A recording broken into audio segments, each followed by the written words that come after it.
même, à partir de cette grille, fini le Congo, tout est contrôlé par elle, dans le plus grand secret. C'est ce qu'affirme l'ancien président de la République, Pascal Lissouba.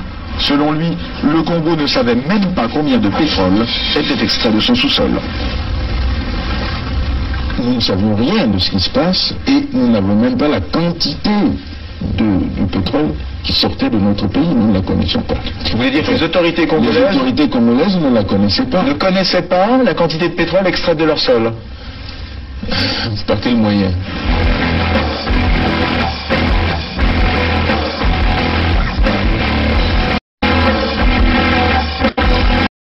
Une seconde chose, c'est qu'une grande partie de l'argent qui est dans notre porte-monnaie vient précisément de l'exploitation depuis des siècles de l'Afrique. Pas uniquement, mais beaucoup viennent de l'exploitation de l'Afrique. Alors, il faut avoir un petit peu de bon sens, je ne dis pas de générosité, de bon sens, de justice, pour rendre aux Africains, je dirais, ce qu'on leur a pris, d'autant que c'est nécessaire si l'on veut éviter les pires convulsions ou difficultés avec les conséquences politiques que ça comporte dans le prochain avenir.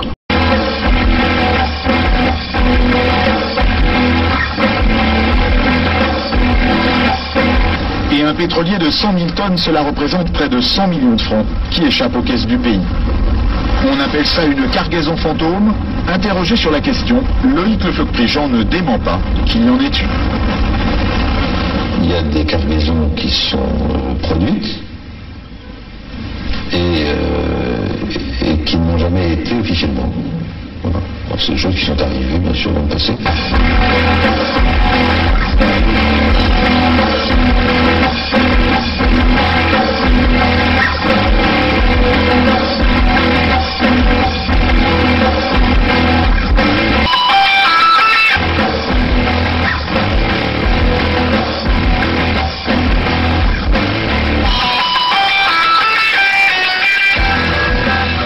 À mon avis, après analyse, je pense que le président Lissouba n'était pas prêt à organiser une élection présidentielle. Je crois qu'il cherchait l'application d'un article de la Constitution qui disait que si pendant la campagne électorale l'un des candidats venait à mourir, le président de la République était autorisé à proroger son mandat et à renvoyer l'élection à plus tard. Je crois qu'il cherchait, à mon avis, cet incident-là pour que l'élection n'ait pas lieu. Parce que moi, je pense qu'il n'était pas sûr de la gagner. L'objectif, c'était Denis Sassou Nguesso. Neutraliser Denis Sassou Nguesso. Oui, neutraliser Denis Sassou Nguesso pour que l'élection n'ait pas lieu. Mes chers compatriotes, je suis en difficulté. Je me bats contre la mort, mais cependant, je vous demande de vous lever pour le changement. Je ne serai pas battu pour rien. Battez-vous. Je ne serai pas battu pour rien. Levez-vous. Comme un seul homme, faites-moi plaisir. Je me bats sur le lit de mort. Vous aussi battez-vous pour votre changement. Allez-y. Il y va de l'avenir de vos enfants. Battez-vous. Merci. On ne pouvait pas s'allier avec les Lissouba pour que nos amis de Luanda se croisent les bras. Donc nous avons obtenu un appui matériel de Luanda qui nous a permis d'aller vers la fin de la guerre. Mais je dois dire que cet appui, nous l'avons obtenu début octobre 97, mais la guerre avait commencé le 5 juin 97. Et les armes venaient d'où alors? Comment elles étaient acheminées? Ah, ça, il y a les airs, il y a les mers, il y a les routes. Pour partir de Luanda au Congo, je crois qu'on n'a pas besoin d'un miracle, non? C'est un grand État qui a des avions, qui a des bateaux, comment puis-je vous dire? Par quel chemin seraient passées ces armes pour arriver? Mais ils sont arrivés. Donc nous avons obtenu un appui matériel de Luanda qui nous a permis d'aller vers la fin de la guerre. Et les armes venaient d'où alors? Comment elles étaient acheminées? Il y a les airs, il y a les mers, il y a les routes. Pour partir de Luanda au Congo, je crois qu'on n'a pas besoin d'un miracle, non? C'est un grand État qui a des avions, qui a des bateaux, comment puis-je vous dire? Par quel chemin seraient passées ces armes pour arriver? Ben, ils sont arrivés. Donc nous avons obtenu un appui matériel de Luanda qui nous a permis d'aller vers la fin de la guerre. Et les armes venaient d'où alors? Comment elles étaient acheminées? Il y a les airs, il y a les mers, il y a les routes. Pour partir de Luanda au Congo, je crois qu'on n'a pas besoin d'un miracle, non? C'est un grand État qui a des avions, qui a des bateaux, comment puis-je vous dire? Par quel chemin seraient passées ces armes pour arriver? Ben, ils sont arrivés.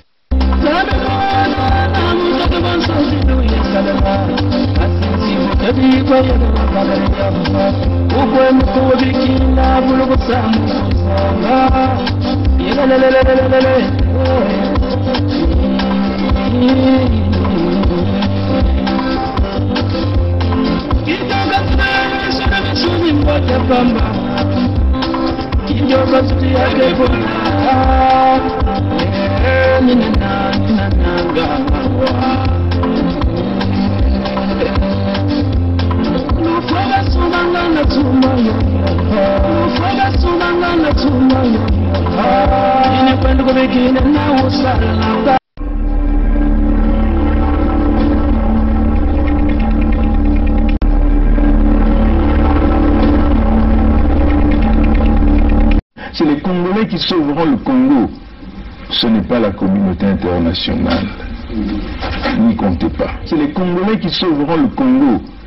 Ce n'est pas la communauté internationale. N'y comptez pas.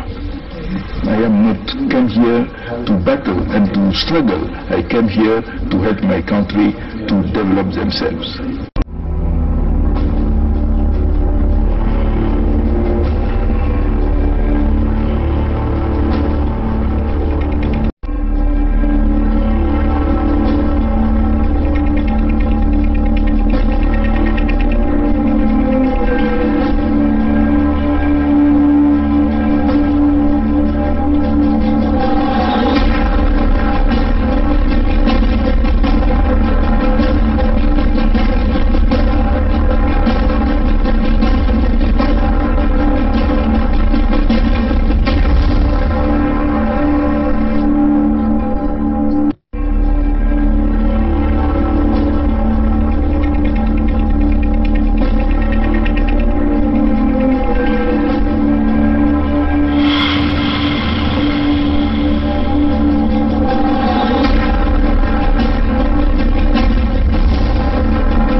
Salut à vous, rapidement. Je crois que tout à l'heure, le frère Edim est en ligne et il y a un Congolais avec C, hein, pas avec K, qui a appelé.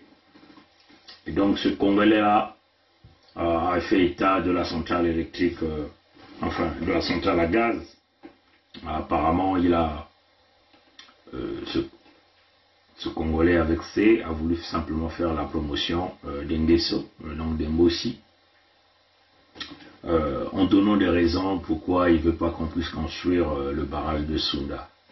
Bon, je crois que l'invité de Dinkaï a dit clairement que le gaz est une source tarissable.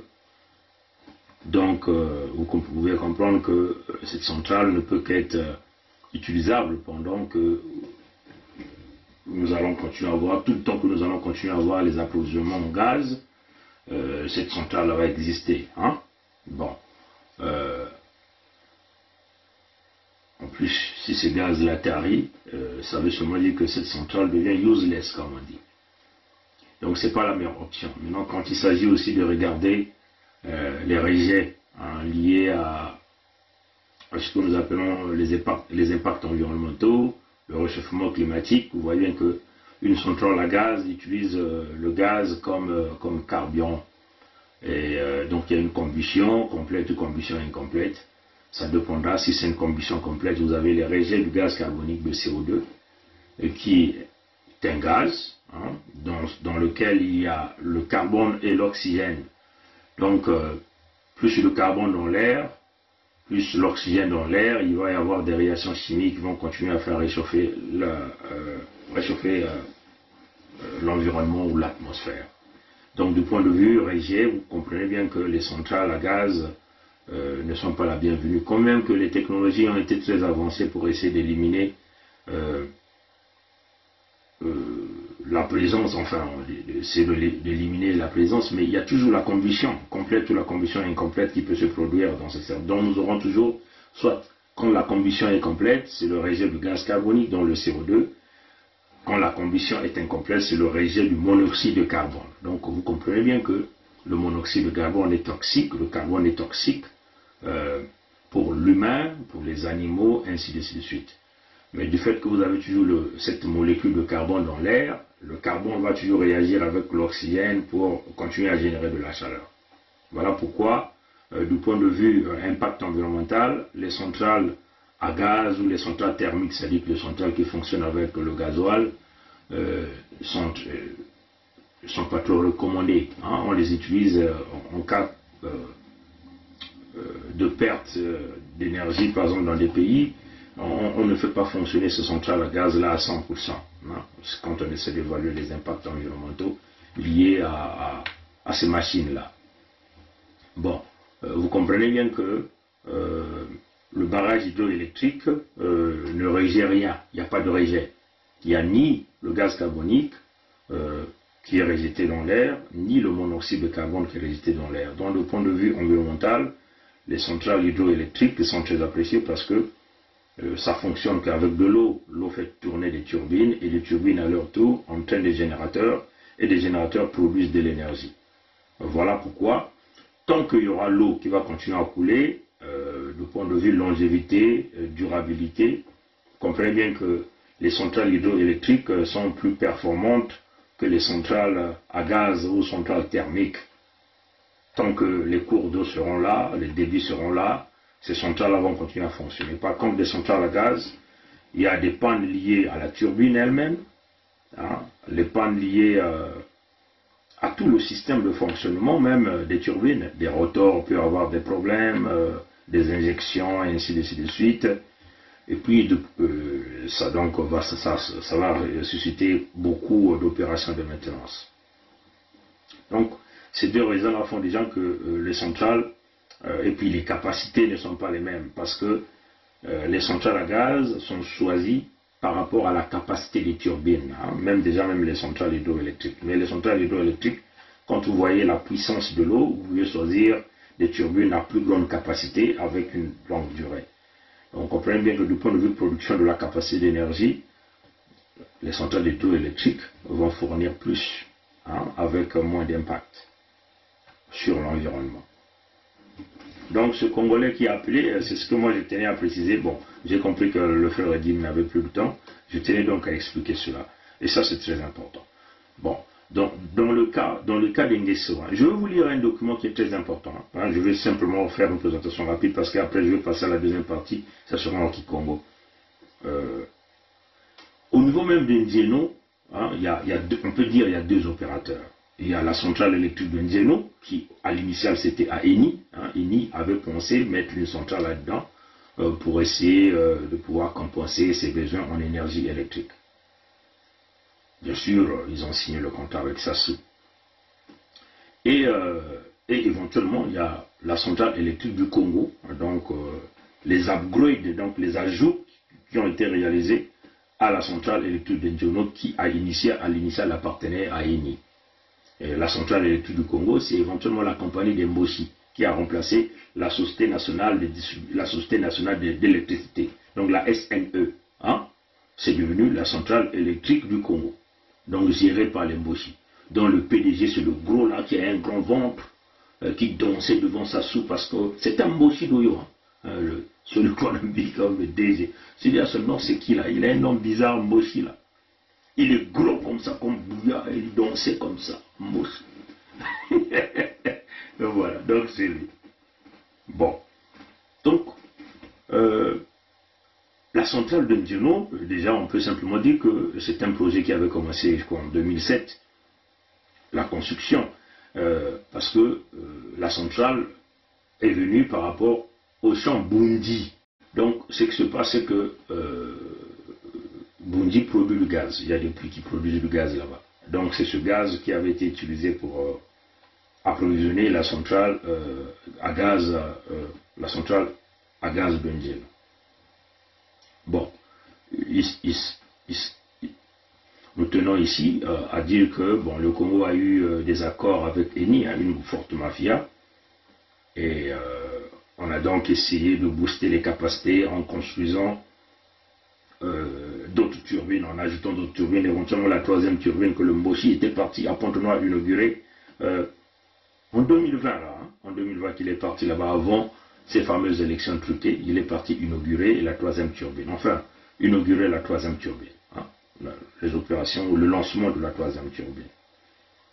Donc ils avaient pensé qu'il fallait augmenter les capacités jusqu'au moins à 484 mégawatts d'énergie.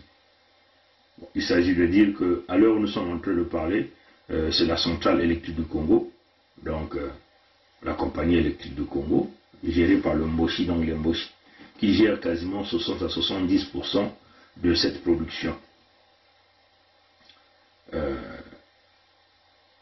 Donc la centrale électrique de Ndieno, ils appellent ça CDE, et la centrale électrique du Congo, on appelle ça CEC.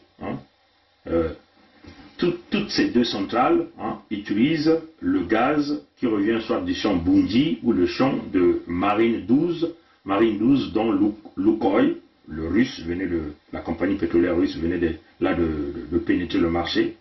Parce que les Mboshi veulent vouloir leur donner beaucoup de marchés pour essayer de créer des bonnes relations avec le président Poutine. Donc c'est le gaz de Marine 12 et le gaz de Bundi qu'on utilise pour pouvoir alimenter ces centrales-là au niveau de Ndieno. Bon, en 2013, ils avaient aussi regardé la possibilité de pouvoir explorer. C'était des travaux d'exploration, je ne sais pas s'ils ont déjà fait la connexion ou ils ont déjà commencé à l'utiliser. Ils devaient donc en réalité voir la possibilité d'utiliser aussi le gaz en revenant de Kwakwala, le champ Kwakwala. Le champ Kwakwala, c'est aussi un champ Eni, il faut le dire comme ça. Bon, nous savons tous que quand le Mboshi est parti, quand ils ont lancé la troisième turbine, ils ont dit que la troisième turbine ajoutait une capacité de 170 MW à leur réseau. Ce qui faisait que pour essayer de booster la capacité totale à 484 MW. Donc toute cette production d'énergie, là à Ndieno, qu'il s'agit de la centrale électrique de Ndieno ou de la centrale électrique du Congo, avec le gaz provenant des champs pétroliers, Eni n'a que 20%. Eni n'a que 20% de sa part, donc ce qui reste à Eni. Donc à n'importe quel moment, les Congolais, puisque c'est Eni qui a beaucoup investi, tout à l'heure on va vous lire un document, Eni n'a que 20%. Donc vous avez 80%, c'est aujourd'hui avec les Mboshi, 80%. Bon, il s'agit ici de dire, d'expliquer ici qu'une grande partie de l'énergie produite par cette centrale de gaz, les centrales à gaz Ndieno, ou la centrale électrique de Ndieno, je prends ça comme une seule industrie de production d'énergie, de Njeno. La plus grande partie est utilisée pour le port de Pointe-Noire. Une autre partie est utilisée pour l'aéroport. Une autre partie est utilisée certainement pour les dignitaires de ces régimes. Et puis, ils ont aussi créé le réseau à haute tension pour amener l'énergie parfois à Brazzaville et ainsi de suite. Donc, c'est sur des lignes totalement distinctes. Bon, il faut dire que les plateformes, en réalité, à ce que je sache, Kitina, par exemple, chez Eni, il y a une centrale à gaz là-bas. Hein, il y a une turbine à gaz qui produit de l'énergie à Kitina. Bon, à ce que je sache aussi, à Yanga, hein, ça c'est nous sommes dans les champs nord de Total, il y avait aussi une centrale à gaz là-bas qui produit de l'énergie. Je crois que Yanga, par la production de l'énergie de Yanga, je crois que les autres plateformes qui sont autour sont aussi alimentées. Bon, je sais qu'en Kossa aussi, je crois qu'il y avait une centrale là-bas, donc une production. Donc vous voyez bien que la centrale des Eni, là, où l'énergie produite en Njeno, peut aussi venir, en source de secours de production ou d'alimentation des plateformes. Vous comprenez ça, chers amis? Donc, en réalité, les partenaires sont les Moshi. Hein, on va vous lire un document.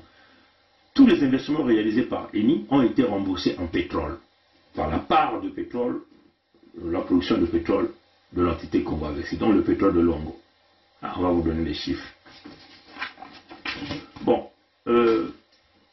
ils sont arrivés à ce qu'ils ont appelé le projet intégré, hein, upstream, downstream. Donc upstream c'est simplement avant et downstream c'est après. Hein, downstream.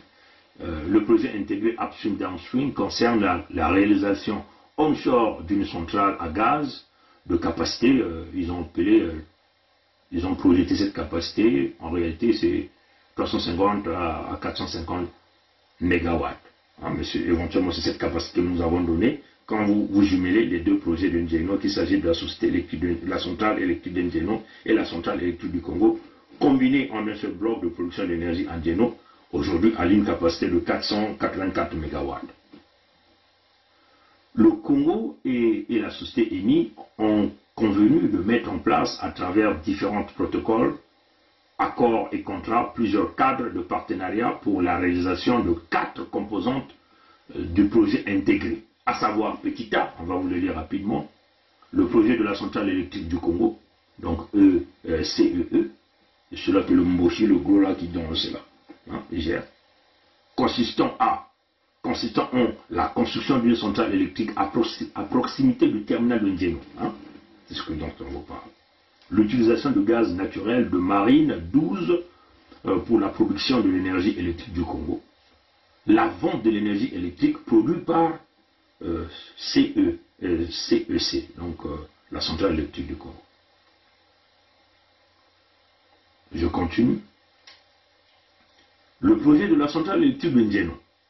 Après la réalisation de la première phase de projet de développement de la centrale électrique de Njeno, conçue le 31 décembre 2006, une volonté d'accroître la capacité de la production de la centrale électrique de Njeno à travers un projet d'installation d'un turbogénérateur additionnel, rend nécessaire d'augmenter l'alimentation en gaz naturel qui, en venant, provenait initialement à Kitina. Hein? Au départ, ça provenait de Kitina. Bon, après, parce que Eni avait promis augmenter ses capacités pour prendre le gaz aussi de Kitina. Mais la plus grande partie revenait de Njeno. Bon, le document encore le confirme. Il essaie toutefois de rappeler que suite à un accord transactionnel du 18 juillet 2005, Eni Congo s'est engagé à mettre en œuvre le projet à point gaz pour augmenter de la capacité de transport du gaz de la plateforme de Kitina à la centrale électrique de Njeno. Ces capacités devaient être réalisées dans un délai de 15 mois après l'entrée en vigueur du transfert des actifs de l'ancien opérateur Morel et Prom. Souvenez-vous que c'est Morel et Prom qui était à l'initial qui était même au départ, hein, parce que quand on parle des champs pétroliers, le champ de gaz ou le pétrole de Bunji, Bunji c'est de Makola, c'est par terre, à quelques kilomètres de Pointe-Noire. Et c'est Morel et Prom, hein, on appelait MP, Morel et Prom qui gérait ça. Après, Morel a vendu à Eni. Morel Prom à la société Eni. Les coûts y afférents seraient à la charge exclusive de la société Eni, non considérés comme coûts pétroliers récupérables. Seuls les coûts relatifs à la réalisation de l'acheminement de gaz ainsi que des aménagements sur le site de Bunji devaient être inscrits comme coûts pétroliers récupérables au titre du permis d'exploitation de Bunji. Nous sommes toujours dans les projets intégrés qu'ils ont appelés Upstream Downstream. Donc Petit A, on vous avait dit, Petit A c'était le projet de la centrale électrique du Congo. Hein. Le Petit B, le projet de réseau intégré de transport. Bon, devons permettre la construction de la ligne haute tension de la centrale électrique du Congo, réseau haute tension, poste électrique de Mengo à Nkamba, de Mongo-Nkamba, et la réalisation ou la construction des postes électriques de Ngoyo et de Mongo-Nkamba. La réalisation de la ligne et des postes haute tension situés entre Brazzaville et Pointe-Noire. Hein. Ça fait partie de ce projet. Il y a le petit C, il y avait distribution électrique de la ville de Pointe-Noire. Extension et développement des réseaux de distribution électrique de la ville de Pointe-Noire. Bon, tout ça c'est des projets qui ont été financés, mais en réalisation rien n'a été fait. Hein, ça on le sait. Et puis petit D c'était le projet Bunji Gas Gathering, hein, relatif au traitement et à l'acheminement du gaz destiné à approvisionner la centrale électrique du Congo depuis les permis détenus par Eni Congo et comprend la construction et l'exploitation du système de collecte, de traitement et de compression de gaz, la construction et l'exploitation de la ligne d'acheminement du gaz de permis de la centrale électrique du Congo, la construction et l'exploitation d'une unité de production et de conditionnement du gaz, du pétrole liquéfié. Bon, ça c'est des projets qui n'ont pas de sens. La partie la plus importante, c'est celle-ci. Eni Congo a été chargé de la mise en œuvre de l'ensemble de ces projets. C'est Eni qui a piloté tous ces projets que nous appelons le projet Upstream Downstream, dans tous ces projets que nous avons énumérés. Notamment la passation des contrats des fournisseurs, hein, la passation des contrats à des fournisseurs, les travaux y afférents suivant les dispositions légales et réglementaires en matière de marché public. Tout ça, c'est Eni qui a piloté. L'évaluation, les coûts, la construction, le pilotage, et à la fin, Eni va simplement donner la facture à l'Onté Congo avec ça. Donc imaginez un peu la fraude qui s'est passée, la corruption qui s'est passée. Et la plupart du temps, dans tous ces projets pétroliers, il s'agit même des projets qui consistent à faire du walkover, c'est-à-dire que rebooster les prix du pétrole. Tout ça, c'est aucun Congolais avec ses participe à ça. C'est là où on vole le Congo en réalité. C'est là où on vole l'entité Congo avec ça. Mais les Nguesso connaissent cette magouille. Parfois quand la facture arrive, les Nguesso demandent à Eni d'augmenter la facture, de multiplier la facture par 2, par 3. Une grande partie, un grand pourcentage leur revient, un autre pourcentage part chez les patrons d'Eni, et ainsi de suite. Et ça, c'est aussi juste pour Total. Je lis ça rapidement. Eni Congo bénéficie d'un régime fiscaux et douaniers particuliers, dérogatoires de droit commun, qui sont prévus projet par projet. Comprenez ça, ça c'est un français. Donc, il y a, comme on dit, un break fiscal, il ne paye pas les taxes, il ne paye pas les impôts. Vous comprenez ça, chers amis. Donc, c'est cela que nous sommes en train de vous dire ici. Donc, je reprends. Je vais simplement le lire, on va commenter après. Eni Congo bénéficie des régimes fiscaux et douaniers particuliers dérogatoires de droit commun qui sont prévus projet par projet. Par ailleurs, concernant l'alimentation des centrales électriques, il est prévu qu'elles soient approvisionnées par Eni Congo avec le gaz en provenance du permis Marine 12 et du permis Bunji. Étant précisé qu'à cette fin, le Congo transfère à Eni le gaz associé du permis Bunji pour toute la durée de 10 permis. Donc en réalité, tout le gaz produit à Bunji a été donné à Eni. Voilà tout le temps que ce permis existe et ce qui se passe. Donc une grande mafia. Donc, ça signifie simplement quoi? Rien ne rentre, éventuellement, rien ne rentre dans les caisses du trésor public congolais. Donc, en réalité, tout le gaz produit à Bundi est donné à Eni. Au nom de ce qu'ils sont en train de nous faire savoir. Hein. Au nom des contrats de la société, au nom du contrat de la construction des centrales électriques d'Indienne et la centrale électrique du Congo. Donc, de cette industrie qui fabrique l'énergie, là, à partir du gaz. Donc, tout le gaz, le Congo transfère à Eni le gaz associé du permis Bundi pour toute la durée de 10 permis.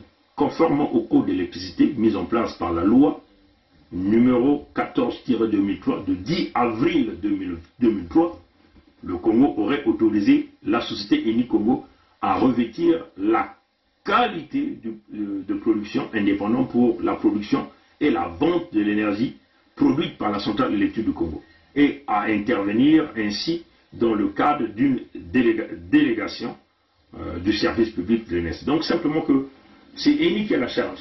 C'est Eni qui donne tout, qui donne au Congo, qui vend au Congo. Donc il y a une magouille en réalité qui se passe ici. Le Congo a donné tout son gaz du champ Bundi pour produire cette énergie, et c'est aussi Eni qui a la charge. Les opérations de maintenance, les coûts, les dépenses, tout ça, tout c'est Eni qui assure. Mais en contrepartie, Eni récupère ça autrement. Comprenez ça? Donc, il y a du flou. Il y a du flou total. Comprenez ça? Je continue, hein, je continue rapidement. Outre ces sous-projets du projet intégré, addendum au protocole d'accord, étant la portée du même protocole d'accord au programme d'électrification des chefs-lieux de district et des communes rurales à l'aide des panneaux solaires. Bon, ça je ne lis pas, ça ne m'intéresse pas. Ce qui est plus important, je dis ceci. La centrale électrique du Congo, hein, donc vous avez ces turbines-là qui vous produisent l'énergie là en Djeno, a été préfinancée intégralement par Eni Congo. Inauguré officiellement en 2011, l'ensemble du projet intégré a été remis officiellement à la République du Congo avec C en 2015.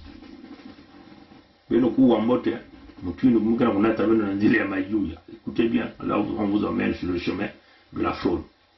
Coût d'investissement et de récupération du projet intégré. Selon les données fournies par Eni Congo dans le rapport ITIE de la République du Congo, ITIE, là c'est une association, hein. Googlez ça, un truc international, un truc pareil, donc les mafieux là donnent leur rapport annuel, ainsi de suite. Donc je dis, je reprends, coût d'investissement et de récupération du projet intégré. Selon les données fournies par Eni Congo dans le rapport ITIE de la République du Congo, Congo avec C de 2017, le coût total du projet intégré s'élevait à 1 milliard, comprenez ça, 1 milliard 567 millions 333 943 dollars américains. Donc ce projet-là, Eni a facturé le Congo, l'entité Congo avec C de Moshi, 1 milliard 567 millions 333 943 dollars. Donc un projet quasiment à 1 milliard 600 millions de dollars américains. Comprenez ça, les amis? La centrale électrique. Alors que cet argent pouvait déjà nous permettre de construire le barrage hydroélectrique de Sounda pour ne plus utiliser le gaz. Donc le gaz, en réalité, on allait utiliser le gaz autrement. On allait créer des centrales de distribution pour vendre même le butane directement le gaz aux ménages ou aux industries de métallurgie, de fabrication, des hauts fourneaux, ainsi de suite. Donc désormais, les maisons on devait distribuer le gaz non plus par des bonbons, mais directement par la tuyauterie, comme nous en Occident ici, on utilise. Ici, le gaz vient directement dans les maisons, dans les tuyauteries. Donc, les Mossi, dans leur mauvaise foi, refusent de construire le barrage hydroélectrique de Sounda.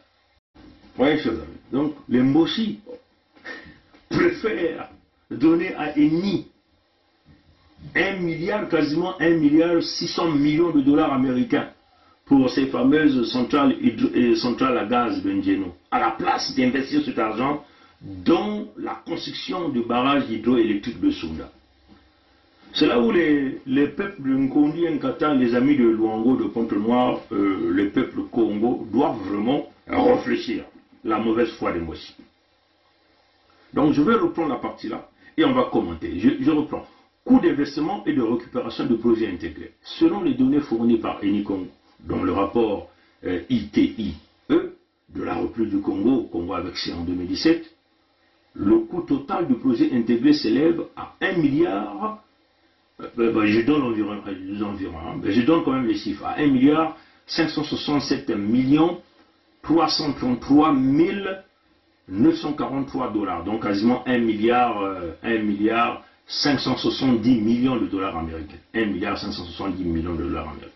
Eni Congo a déjà récupéré sur les parts d'huile de l'État la somme de 1 milliard 488 millions 445 401 dollars. Donc, en réalité, qu'est-ce qui se passe?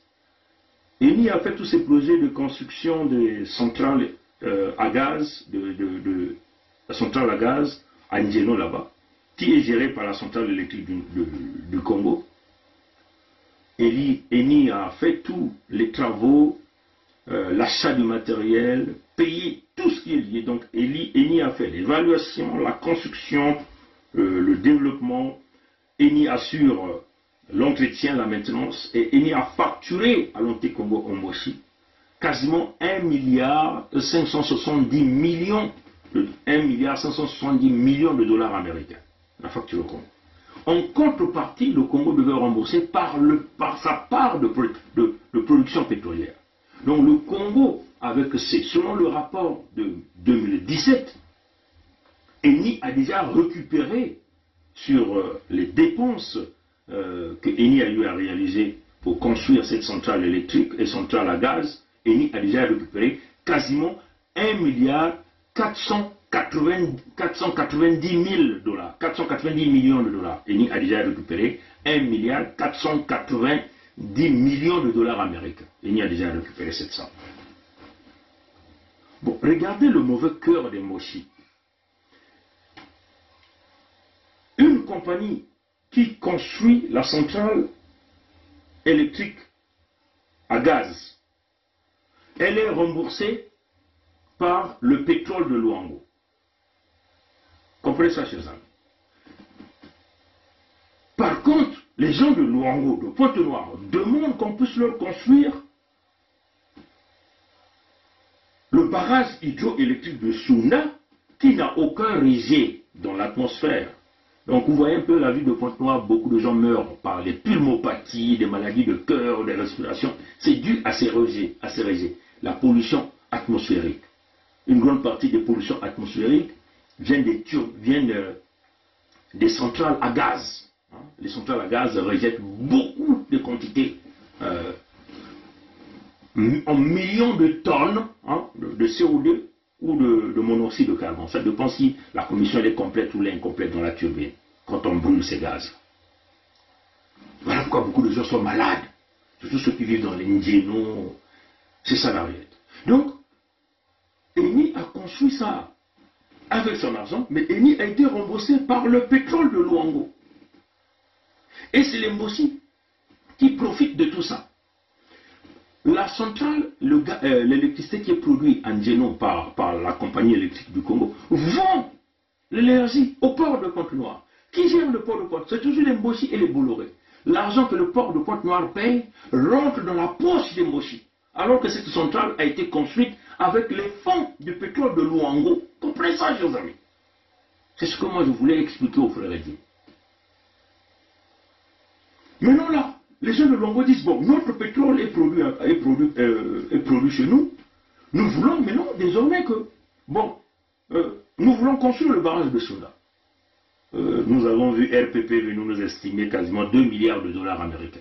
Ce qu'il disait, 2 milliards de dollars américains. Donc vous voyez que l'argent que les Mossi ont payé à Eni ou la facture que Eni a donnée au Moshi, c'est quasiment, il nous manque 400 et quelques millions pour faire 2 milliards de dollars américains. Donc à la place, on pouvait investir cet argent-là dans la construction du barrage de Sounda. Comprenez ça, chers amis. Donc, Eni a donné la facture quasiment de 1 milliard 570 millions de dollars américains au Moshi. Et Eni a déjà récupéré quasiment 1 milliard 490 millions de dollars américains. Donc il reste seulement quelques miettes qui restent à payer. Mais ça, là nous étions en 2017. Donc aujourd'hui, là, tout est revenu.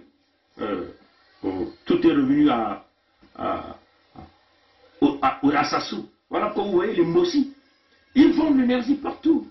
La centrale, ils vendent l'énergie à l'aéroport de Pointe-Noire. Ils vendent l'énergie, parfois quand ces plateformes-là ont des problèmes ou pendant la période de maintenance de ces turbines qui se retrouvent sur les plateformes, c'est maintenant la centrale électrique de Djeno qui fournit l'énergie. Donc, cette centrale vend de l'énergie. Et là, les Mossi récupèrent. Le port qui fonctionne 24 heures sur 24, l'argent les Mossi récupèrent.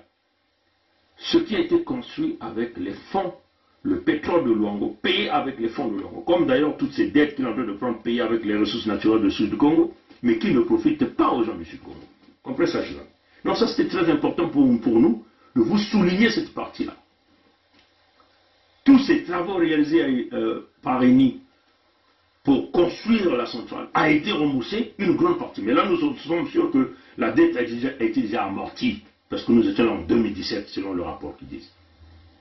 Donc, Eni a donné une facture de 1 milliard 570 millions de dollars américains. Eni a déjà récupéré sur la part de l'huile de l'État. Donc la part, l'huile c'est le pétrole, le brut, c'est le Brent. Eni a déjà récupéré sur la part de l'huile de l'État la somme de 1 milliard, quasiment 490 millions de dollars américains. Comprenez ça, je continue. Les partis ont convenu que les règles de récupération devront garantir aussi bien la part propre des investissements d'Eni que la part des investissements financés par Eni Congo pour le compte de la République du Congo.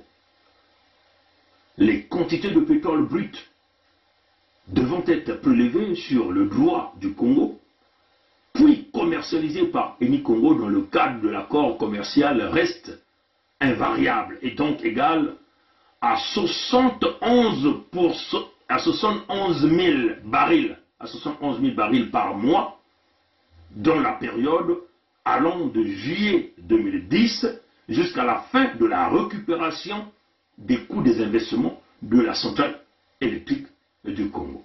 Donc, est-ce que vous comprenez ça, chers amis? C'est-à-dire que dans leur contrat, Eni Congo récupère par mois, dans le cadre de cet accord-là, Eni récupérait pour rembourser son argent qu'elle a dépensé, c'est une entreprise, son argent qu'elle a dépensé dans la construction de la centrale à gaz de Ndjeno ou la centrale électrique du Congo qui se retrouve là à Ndjeno. Eni avait dépensé quasiment 1 milliard 570 millions de dollars américains. Eni a déjà récupéré quasiment 1 milliard 490 millions de dollars américains. Dans ce contrat-là, Eni récupère chaque mois la part du pétrole du Congo. Le remboursement, ça se réalise en pétrole. Eni a dépensé en argent, Eni a tout financé.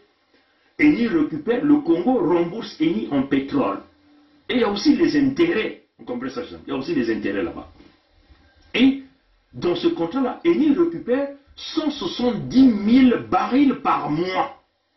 Et ça, c'est depuis juillet 2010 jusqu'à ce que cette dette-là sera épongée. Comprenez ça, cela. Donc, les Mossi ont construit ça avec le pétrole de Luango. Ils n'ont rien dépensé. Et ils tirent profit. Et encore, cet investissement ne profite pas aux populations de Luango qui n'ont jamais été même approvisionnées en électricité. On a vu une vidéo qui circulait.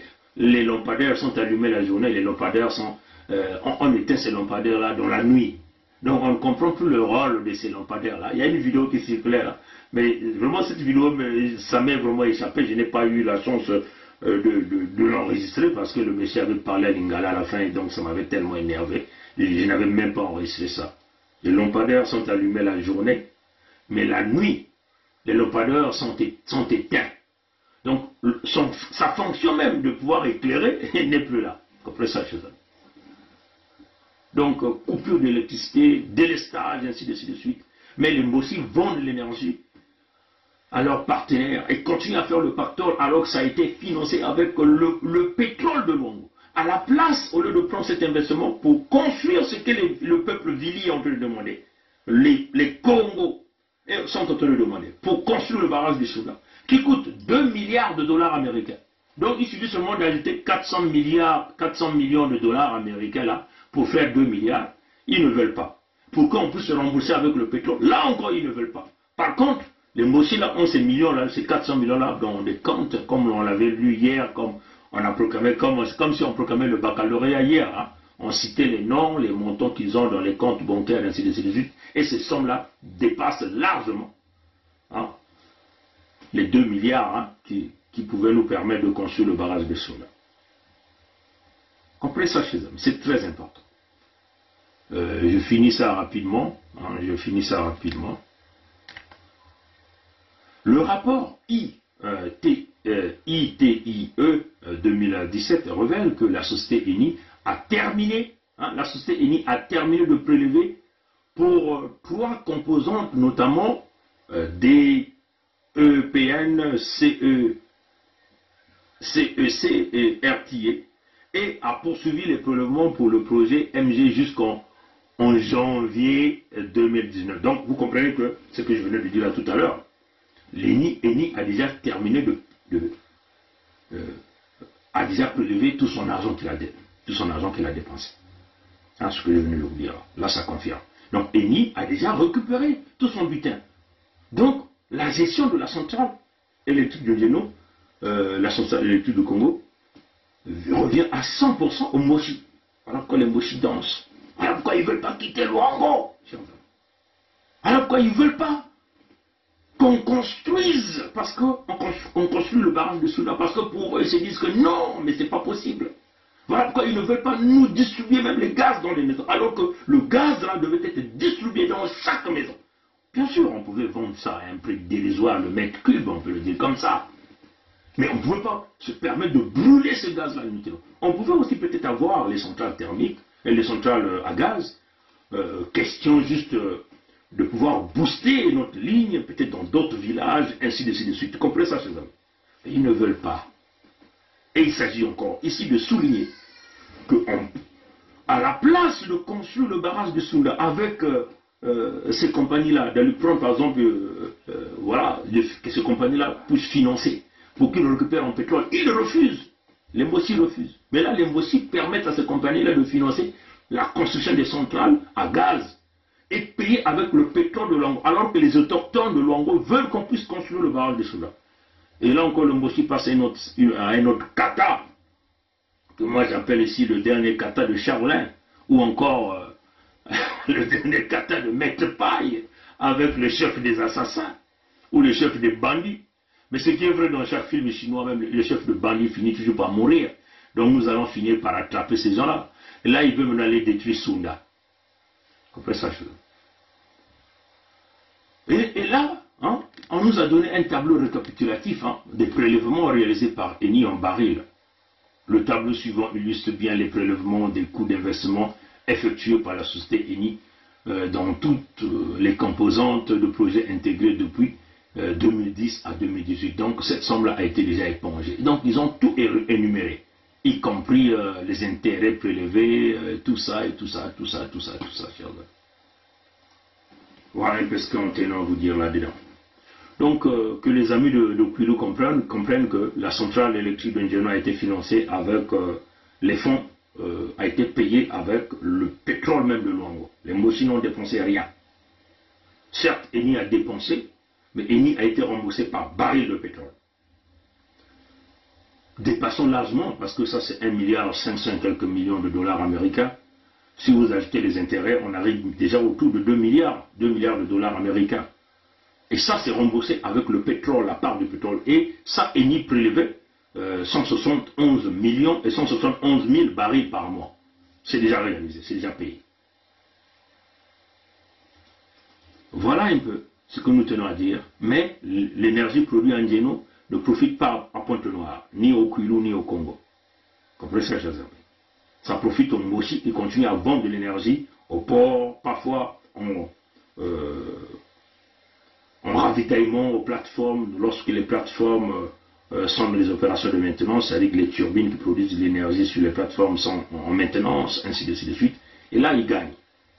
À l'aéroport, là ils gagnent, ainsi de suite. Donc, chez leurs amis, les villes et dans le noir, alors que c'est financé par le pétrole de Luango. Hein? C'est ça la vérité. Et le document, c'est un document, un rapport en bonne et due forme que vous pouvez aller retrouver dans tous les rapports, ce qu'ils ont appelé ITIE 2017. Donc, si vous voulez aller dans Google, tapez rapport ITIE 2017 du Congo, vous allez retrouver toutes ces informations dans l'intérieur.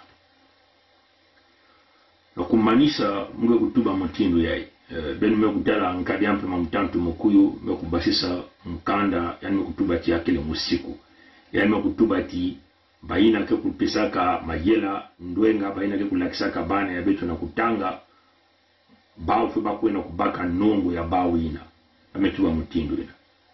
Ikijaga mituba mga utanga yana nswalo nyosa yake na lumfutu kasi mga utanga yana nswalo nyosa utanga yana nswalo nyosa ni mutini ya mituba iki ya mituba baina ke kulakisaka babane ya beto fuba kubaka nongo mutini ya mituba baina ke kubukulaka beto na balupitalo mpe fuba kubaka nongo ebeno zabati beno na kusala